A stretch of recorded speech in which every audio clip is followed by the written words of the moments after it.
मंत्री धर्मेंद्र बाबू सम्मानित पाउछन्ती एने कौन प्रतिक्रिया रखे देखो आमर ओडिशार जे उच्च शिक्षा मंत्री अच्छा से सबु बेले रकफोर्ड मद पी निशारे रहिले को छात्री जाई अभियोग करिले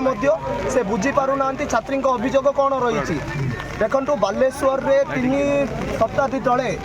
रेवती आपड़ जानी सी शिक्षापी न्याय लड़ी किंतु आज झी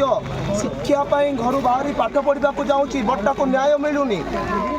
काली शव विच्छेद मेडिकल पछ गेट कानी होची क्यों प्रकार दुष्यंतमूलक कार्यकलाप जदि तुम्हें छात्री को न्याय दे पार नहीं तुम एबीपी छात्री को न्याय दे पार नहीं तुम कि सरकार हो कौन दाबी कौन रखुच आमे आमे अभियोग करुचु आमे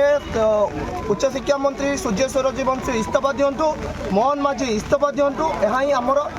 दाबी रोचे यही दाबी जदि नहला आमे